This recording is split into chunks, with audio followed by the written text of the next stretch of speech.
o que Deus é para você.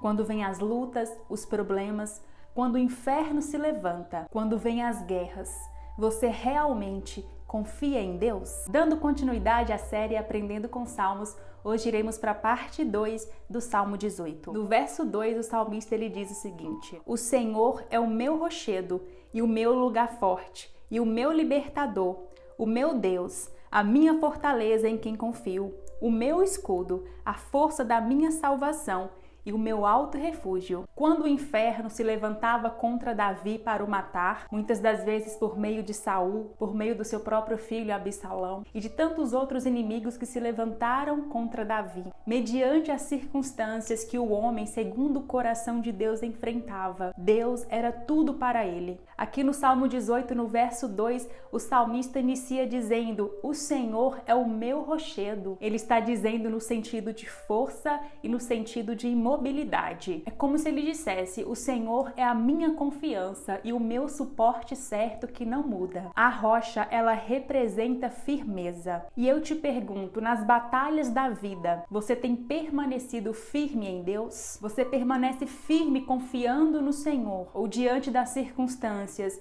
você se desespera, você se desmonta e começa a tomar como apoio meios carnais, meios humanos, confiando na sua própria força, confiando no seu próprio braço, em meio às más notícias que circulam? Como você as encara? Se Deus é inabalável como uma rocha, e certamente Ele é, de geração em geração, Ele é Deus. As pessoas mudam, os tempos e as estações mudam, mas Deus diz a palavra que Ele é o mesmo ontem, hoje e para sempre. E se Deus é esse ser imutável e inabalável, como diz a palavra, na medida que nós vamos andando com Deus, unidos com o Senhor, nós assim também vamos nos tornando pessoas firmes, inabaláveis, não por nós mesmos, mas porque a palavra de Deus diz: une-te, pois, a Deus e tem paz, e assim te sobrevirá o bem. A paz é um fruto do Espírito e não de circunstâncias. A verdadeira paz, que traz firmeza e tranquilidade à alma, é o resultado de permanecermos firmes em Deus,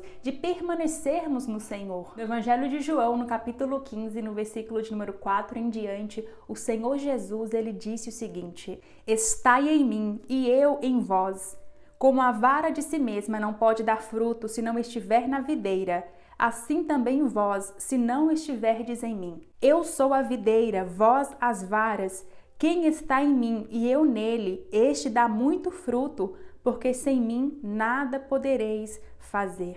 E ainda no Evangelho de João, no capítulo 16 e versículo 33, Cristo também disse: Tenho-vos dito isso para que em mim tenhais paz. No mundo tereis aflições, mas tende bom ânimo, eu venci o mundo. Em João 14, 27, Cristo também disse: Deixo-vos a paz, a minha paz vos dou, não vô-la dou como o mundo a dá, não se turbe o vosso coração, nem se atemorize. Então aqui no Salmo 18, no verso 2, o salmista, além de ter o Senhor como seu rochedo, como a sua rocha, onde ele verdadeiramente se firmava nas diversas circunstâncias da vida, Davi ele também dizia: o Senhor é a minha fortaleza, o meu lugar forte. Conforme foi dito no vídeo anterior, fortaleza nos tempos de guerra era uma estrutura como essa, projetada para se defender dos inimigos. Então Davi ele dizia: o Senhor é a minha fortaleza, o Senhor é a minha defesa. Eu fico nele, eu permaneço nele e ele me defende de todo mal. Há algo muito importante que nós precisamos saber sobre o salmista Davi, é que ele não vivia um conto de fadas. O salmista Davi também passou por vales, por momentos escuros, tendo que enfrentar o medo, a fome, provavelmente passou frio. Na história de Davi vemos que os únicos lugares que Davi ele encontrava fora da vista de Saul era em desertos, era nas montanhas, era nas rochas. Imagine você ter que viver escondido nas rochas, nas montanhas, nos vales, nos desertos. Provavelmente não haveria nenhum conforto em um desses lugares. Foram por momentos assim que o salmista Davi passou. Em 1 Samuel capítulo 23 e no versículo 14 diz o seguinte: E Davi permaneceu no deserto, nos lugares fortes, e ficou em um monte no deserto de Zif. E Saul o buscava todos os dias, porém Deus não o entregou na sua mão. Em todos esses momentos, Deus estava com ele. Ele tinha o Senhor como seu amigo íntimo, como a sua proteção, como a sua defesa, como o seu tudo. E é assim que nós precisamos agir para com Deus, porque neste mundo, o próprio Cristo, ele disse: no mundo tereis aflições, em mim vocês terão paz, mas no mundo vocês terão aflições. Então, como povo de Deus, eu, você, nós precisamos ser pessoas que venham estar verdadeiramente firmadas em Cristo, porque inúmeras situações, inúmeros desertos irão se colocar à nossa frente. Aqui no Salmo 18, o salmista também vai reconhecer a Deus como seu libertador, aquele que o livrava, que o libertava das diversas ciladas do inimigo. E algo que nós precisamos nos lembrar todos os dias é que Deus não mudou. O mesmo Deus que viu o sofrimento de seu povo vivendo como escravos no Egito. A Bíblia diz que o povo de Israel suspiravam por causa da servidão, gemiam de tristeza. E ali eles se colocam a clamar a Deus, a buscar o Senhor, a invocar o nome de Deus. Deus ouve ali os gemidos daquele povo. Deus então levanta um remidor chamado Moisés e Deus tira o povo de Israel do Egito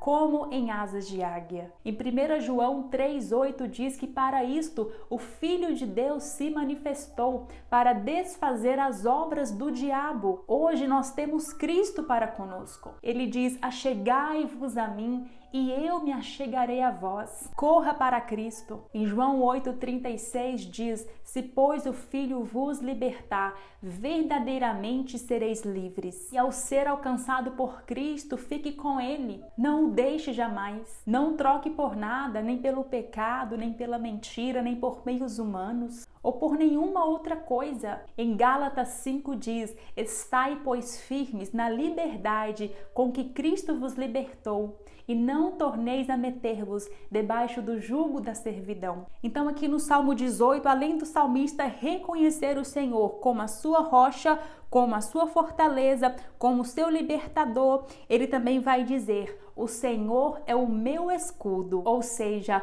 o Senhor é aquele que me guarda dos golpes do inimigo, protegendo-me da flecha ou da espada. O escudo é uma arma defensiva, destinada a proteger-se contra as setas do diabo. Em Efésios 6,16, o apóstolo Paulo disse que com o escudo da fé nós podemos apagar todos os dardos inflamáveis do maligno. Persistentemente, o diabo ele atira contra o povo de Deus tentações, dificuldades, angústias, perseguições, maus pensamentos, maus sentimentos. E o escudo da fé fala acerca da confiança inabalável em Deus e em sua palavra. É a fé verdadeira em Deus e nas Sagradas Escrituras. Através de uma vida de oração, através de meditação na palavra de Deus, se alimentando da palavra, é que vestimos e usamos o escudo da fé, bem como toda a armadura de Deus. Precisamos estar vestidos com a armadura de Deus em todo o tempo. O pregador Charles Spurgeon, que foi conhecido como o príncipe dos pregadores, certa vez ele disse: como os antigos cavaleiros em tempos de guerra, precisamos dormir com capacete e armadura, pois o arqui-inimigo aproveitará nossa primeira hora de descuido para nos tornar sua presa. Aqui o salmista continua dizendo: o Senhor é a força da minha salvação e o meu alto refúgio. Em Salmo 37:9 diz que a salvação vem do Senhor. E o Senhor é a fortaleza do justo nos tempos de angústia. Quando ele diz aqui: o Senhor é o meu alto refúgio, ele está dizendo: o Senhor é o meu lugar de proteção, é o meu esconderijo. E de fato é isso mesmo, como diz lá no Salmo 91. A Bíblia diz que aquele que habita no esconderijo do Altíssimo, à sombra do Onipotente descansará. Somente em Deus, no esconderijo do Senhor, é que nós poderemos descansar mesmo em meio às guerras, mesmo em meio às tempestades. O salmista Davi era um homem de oração que confiava verdadeiramente em Deus. Davi não era autossuficiente, ainda que humanamente ele estivesse ali rodeado por um exército, por pessoas capacitadas e preparadas para ajudá-lo. Ainda assim, ele dizia: o Senhor é quem me guarda, o Senhor é quem me ajuda. Coloque os seus olhos no Senhor. Guarde essa palavra no seu coração. Convido você a compartilhar este vídeo com mais pessoas, para que mais pessoas sejam alcançadas com a palavra de Deus. E se você é novo aqui no canal, convido você a se inscrever para você ficar por dentro de todos os vídeos que são postados aqui para abençoar a sua vida. Mais uma vez vou ficando por aqui. Que Deus te abençoe e até o próximo vídeo.